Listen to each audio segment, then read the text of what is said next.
ಕನ್ನಡ ಚಿತ್ರರಂಗಕ್ಕೆ ಇವತ್ತು sad Sunday. ಯಾಕಂತ ಹೇಳಿದರೆ ಕನ್ನಡದ ಖ್ಯಾತ ನಿರ್ಮಾಪಕರು ಮತ್ತು ಬಿಲ್ಡರ್ ಆಗಿದ್ದಂತಹ ಸೌಂದರ್ಯ ಜಗದೀಶ್ ಅವರು ಸೂಸೈಡ್ ಮಾಡಿಕೊಂಡಿದ್ದಾರೆ. ಅವರ ಆತ್ಮಹತ್ಯೆಗೆ ಕಾರಣ ಏನು ಅನ್ನೋದು ಇನ್ನು ಸ್ಪಷ್ಟವಾಗಿ ಮಾಹಿತಿ ಸಿಕ್ಕಿಲ್ಲ. ಆದರೆ ಇವತ್ತು ಬೆಳಗ್ಗೆ ಅವರು ತಮ್ಮ ಮಹಾಲಕ್ಷ್ಮಿ ಲೇಔಟ್ನ ನಿವಾಸದಲ್ಲಿ ನೇಣು ಬಿಗಿದುಕೊಂಡು ಆತ್ಮಹತ್ಯೆಯನ್ನು ಮಾಡಿಕೊಂಡಿದ್ದಾರೆ.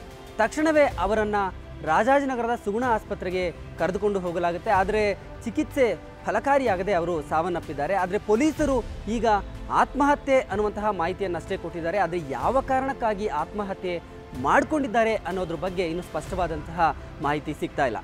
ಅವರ ಕುಟುಂಬದವರು ಮತ್ತು ಆಪ್ತರು ಇದರ ಬಗ್ಗೆ ಯಾವುದೇ ಮಾಹಿತಿಯನ್ನು ಮಾಧ್ಯಮಗಳಿಗೆ ಹೇಳಿಲ್ಲ. ಒಂದು ಇಲ್ಲಿ ಸ್ಪಷ್ಟವಾಗಿ ಸಿಕ್ಕಿರುವಂತಹ ಒಂದು ಪ್ರಾಥಮಿಕ ಮಾಹಿತಿ ಅಂತ ಹೇಳಿದ್ರೆ, ಅವರು ಇತ್ತೀಚಿನ ದಿನಗಳಲ್ಲಿ ಸಾಲದಿಂದ ಬಳಲ್ತಾ ಇದ್ರು ಅಂತಕ್ಕಂಥದ್ದು, ಸಾಲದ ಹೊರೆ ಅವರಿಗೆ ನಿಜಕ್ಕೂ ಒಂದು ರೀತಿ ಸಂಕಷ್ಟಕ್ಕೆ ಸಿಲುಕಿಸಿತ್ತು ಅನ್ನುವಂತಹ ಮಾಹಿತಿ. ಅಂದರೆ ಸೌಂದರ್ಯ ಜಗದೀಶ್ ಅವರು ಕೇವಲ ಕನ್ನಡದಲ್ಲಿ ನಿರ್ಮಾಪಕರಾಗಿರಲಿಲ್ಲ, ಅವರು ಬಿಲ್ಡರ್ ಆಗಿದ್ದರು, ಹೋಟೆಲ್ ಉದ್ಯಮವನ್ನು ನಡೆಸ್ತಾ ಇದ್ರು. ಎಲ್ಲ ಕಾರಣಗಳಿಗೆ ಅವರು ಎಲ್ಲೋ ಒಂದು ಕಡೆ ಸಾಲದ ಸುಳಿಗೆ ಸಿಲುಕಿದ್ರು ಅನ್ನುವಂತಹ ಮಾಹಿತಿ ಇದೆ. ಅದರ ಜೊತೆಗೆ ಇತ್ತೀಚೆಗೆ ಆರೋಗ್ಯ ಸಮಸ್ಯೆ ಅವರನ್ನು ಕಾಡ್ತಾ ಇತ್ತು ಅನ್ನುವಂಥದ್ದು. ಸಾರ್ವಜನಿಕವಾಗಿ ಅವರು ಹೆಚ್ಚಿಗೆ ಕಾಣಿಸ್ಕೊಳ್ತಾ ಇರಲಿಲ್ಲ, ಅವರು ಇತ್ತೀಚಿನ ದಿನಗಳಲ್ಲಿ ಮನೆಯಿಂದ ಹೊರ ಬರ್ತಾ ಇರಲಿಲ್ಲ ಅನ್ನುವಂತಹ ಮಾಹಿತಿ ಒಂದು ಕ್ಲೋಸ್ ಸೋರ್ಸ್ ಮೂಲಕ ನಮಗೆ ಸಿಕ್ಕಿರ್ತಕ್ಕಂಥದ್ದು. ಆದರೆ ಆತ್ಮಹತ್ಯೆಗೆ ಇದೇ ಕಾರಣನ, ಅನಾರೋಗ್ಯವೇ ಕಾರಣನ ಅಥವಾ ಸಾಲವೇ ಕಾರಣನ ಅಂತಕ್ಕಂಥದ್ದು ಪೊಲೀಸರ ತನಿಖೆಯ ನಂತರ ಸ್ಪಷ್ಟವಾಗಿ ಗೊತ್ತಾಗುತ್ತೆ. ಆದರೆ ಸೌಂದರ್ಯ ಜಗದೀಶ್ ಅವರು ಆತ್ಮಹತ್ಯೆ ಮಾಡಿಕೊಳ್ಳುವಂತಹ ವ್ಯಕ್ತಿನ ಅನ್ನುವಂಥದ್ದನ್ನು ನೋಡಿದ್ರೆ, ಅವರು ಕನ್ನಡ ಚಿತ್ರರಂಗದಲ್ಲಿ ಬಹಳ ದೊಡ್ಡ ಒಂದು ಸಂಖ್ಯೆಯ ಜನರ ಜೊತೆ, ಸ್ಟಾರ್ಗಳ ಜೊತೆ, ನಿರ್ಮಾಪಕರ ಜೊತೆ ಒಡನಾಟವನ್ನು ಹೊಂದಿದ್ದಂಥವರು. 4 ಸಿನಿಮಾಗಳನ್ನು ಅವರು ನಿರ್ಮಾಣ ಮಾಡಿದರು. 2008ರಲ್ಲಿ ಅಪ್ಪು ಪಪ್ಪು ಅನ್ನುವಂತಹ ಸಿನಿಮಾ ಮೂಲಕ ಅವರು ಕನ್ನಡ ಚಿತ್ರರಂಗಕ್ಕೆ ಕಾಲಿಡ್ತಾರೆ. ಅದಾದ ನಂತರ ರಾಮ್ಲೀಲಾ, ಸ್ನೇಹಿತರು ಮತ್ತು ಮಸ್ತ್ ಮಜಾ ಮಾಡಿ ಅನ್ನುವಂತಹ 4 ಸಿನಿಮಾಗಳನ್ನು ನಿರ್ಮಾಣ ಮಾಡ್ತಾರೆ. ಅದರ ಜೊತೆಗೆ ವಿತರಕರಾಗಿಯೂ ಕೂಡ ಕೆಲಸ ಮಾಡಿದರು. ಸಿನಿಮಾದಲ್ಲಿ ಹೆಚ್ಚು ತೊಡಗಿಸ್ಕೊಳ್ದೇ ಇದ್ದರೂ ಕೂಡ ದರ್ಶನ್ ಅವರಿರ್ಬೋದು, ಉಪೇಂದ್ರ ಅವರಿರ್ಬೋದು, ಸಾಕಷ್ಟು ಕನ್ನಡ ಚಿತ್ರರಂಗದ ನಟ ನಟಿಯರ ಜೊತೆ ಅವರ ಕುಟುಂಬದ ಒಡನಾಟ ಇತ್ತು ಅಂತಕ್ಕಂಥದ್ದು. ಅದರ ಜೊತೆಗೆ ಸಾಕಷ್ಟು ಸಿನಿಮಾ ಕಾರ್ಯಕ್ರಮಗಳಲ್ಲೂ ಕೂಡ ಅವರು ಕಾಣಿಸ್ಕೊಳ್ತಾ ಇದ್ರು.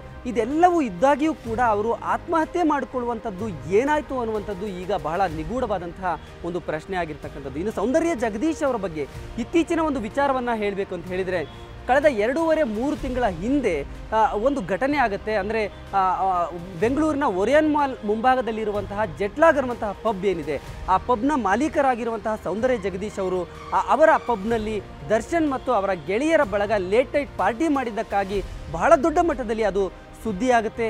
ಪೊಲೀಸರು ಜೆಟ್ಲಾಗ್ಗೆ 25 ದಿನಗಳ ಕಾಲ ಎಲ್ಲ ರೀತಿಯಲ್ಲೂ ನಿರ್ಬಂಧವನ್ನು ಹೇರ್ತಾರೆ. ಹೋಟೆಲ್ ಅಂದರೆ ಪಬ್ಬನ್ನು ಓಪನ್ ಮಾಡಬಾರ್ದು ಅನ್ನುವಂಥ ರೀತಿಯಲ್ಲಿ ಒಂದು ನೋಟಿಸನ್ನು ಕೊಡ್ತಾರೆ. ಅದಾದ ನಂತರವೂ ಕೂಡ ಸೌಂದರ್ಯ ಜಗದೀಶ್ ಅವರು ಸಾಕಷ್ಟು ಖಿನ್ನತೆಗೆ ಒಳಗಾಗಿದ್ದರು ಅನ್ನುವಂತಹ ಮಾಹಿತಿ ಸಿಗ್ತಾ ಇದೆ. ಈ ಎಲ್ಲ ಕಾರಣಗಳಿಗೆ ಅವರು ಆತ್ಮಹತ್ಯೆಗೆ ಶರಣಾದ್ರ ಗೊತ್ತಿಲ್ಲ.